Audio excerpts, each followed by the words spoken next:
The rain was relentless that night. It hammered against the rooftops, spilled down the gutters, and pelted the surface of the swollen river below. The city slept under its gray blanket, but on the old iron bridge that stretched over the dark water, one soul was wide awake, trembling with despair. Claire's dress clung to her body, soaked through as if the storm itself wanted to claim her. Her shoes had slipped off somewhere along the way, leaving her barefoot on the slick pavement. She wrapped her arms around herself, but no amount of clutching could shield her from the bone-deep cold crawling through her veins.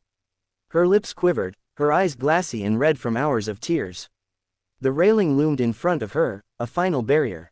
Beyond it waited the river, roaring and untamed, its black currents thrashing with a merciless hunger. It almost seemed to call her name, promising release, silence, an end to the aching inside her chest. Claire leaned forward, both hands gripping the cold, wet steel. Her knuckles whitened. She whispered through chattering teeth, "This is the only way to make it stop." Her breath came shallow, her heart pounded, not with fear, but with resignation. And then, through the sheets of rain, a voice tore into her world. "Claire." Her head snapped around. There he was, Ethan. His jeans dark with rain, his shirt plastered to his chest, his boots splashing as he ran. His face was etched with raw desperation. In his arms, wrapped in a red blanket, was Lily. Their daughter. Her small hands clutched her father's collar, her wide eyes shining with confusion and fear. Claire's chest caved in at the sight. "No," she cried hoarsely, staggering back a step. "Don't bring her here, Ethan. Please, not her. She can't see this." But Ethan didn't stop. His breaths were ragged, but his steps never faltered. The closer he came, the more determined he looked, as if nothing in heaven or hell could pull him back. When he finally reached her, rain dripped from his hair into his eyes.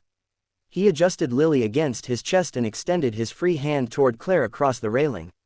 "Look at me," he said, his voice low, trembling with urgency.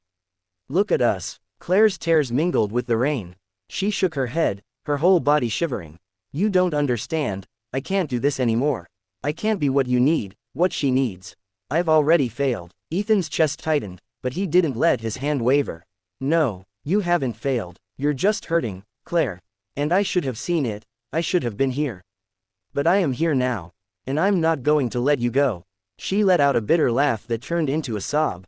Her eyes darted down at the raging water below. "She'll be better without me. You both will." Ethan's voice thundered louder than the storm. "Don't you dare believe that. Lily needs her mother. I need you. We're broken, yes, but broken doesn't mean we stop fighting. It means we fight harder." Lightning flashed overhead, illuminating the agony on her face. Her grip on the railing tightened. Her hand trembled violently. Ethan's outstretched arm shook from strain as he leaned closer, fingers inches from hers. "Claire," he whispered, his voice raw now, almost breaking. "Please, take my hand. Come back to us." The world seemed to hold its breath. Claire's body swayed, her lips trembling. She looked from Ethan's eyes to Lily's tiny, frightened face peeking from the blanket. The child's small voice cut through the storm. "Mommy." Something inside Claire shattered. Her hand rose, slowly, painfully, as though invisible chains tried to drag it back down. For a second, hesitation flickered in her eyes. Then their fingers touched. Ethan clamped his hand around hers, firm and unyielding. Relief surged through him like fire. He pulled her forward, his strength pouring into her. "I've got you," he whispered fiercely. "I've always got you." Claire collapsed into him, sobbing against his soaked shirt. Ethan wrapped his arm around her tightly, pressing Lily between them. The three of them stood together on that rain-soaked bridge, holding on as if the storm could never tear them apart again. But the night was only the beginning. Healing would not come easily. The scars inside Claire's heart were deep. And Ethan knew the hardest battles were still ahead. The days after that night blurred like watercolor in the rain. Claire barely spoke at first. She moved like a shadow through the house, silent, exhausted, as if the effort of breathing was too much. Ethan stayed close. He didn't push her to talk, he just stayed, cooking meals she barely touched, holding her hand when she let him, rocking Lily to sleep beside her. The silence was heavy, but it wasn't empty. It was filled with something fragile, hope. Eventually, words came. Late one night, Claire's voice cracked the stillness. "I was so close," she whispered from the bed where she lay staring at the ceiling. "If you hadn't come," her throat tightened.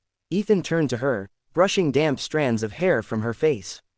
"I would have come, always." Tears pooled in her eyes. I don't know how to keep going. Not alone, he said firmly.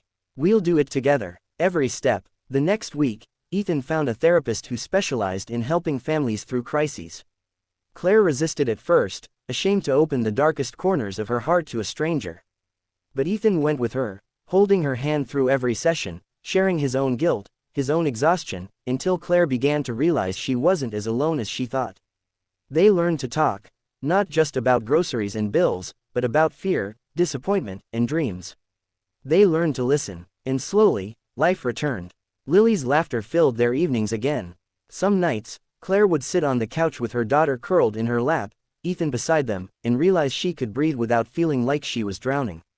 Months passed. The storm that had nearly destroyed them faded into memory, though the echo of it remained in scars unseen. One summer evening, Ethan suggested a walk. They ended up on the same bridge. This time, the river was calm, reflecting the gold of the sunset. The streetlights hummed quietly. Claire stood at the railing, her heart pounding, not with despair, but with memory. She looked at the water, then at Ethan holding Lily's small hand. She whispered, "Thank you." Ethan kissed her temple. "We saved each other." Claire smiled faintly. She knew the fight wasn't over, but she also knew she wasn't standing on the edge anymore. She was standing in the middle, between the man who refused to let her go and the daughter whose voice had pulled her back. The three of them walked away from the bridge hand in hand, not into darkness but into the light of tomorrow. Life wasn't perfect. Some days were harder than others. But now, whenever Claire felt the weight pressing down, she remembered the night when she had almost let go, and the hand that stopped her. And she knew that love, fragile as it was, could be strong enough to hold her forever.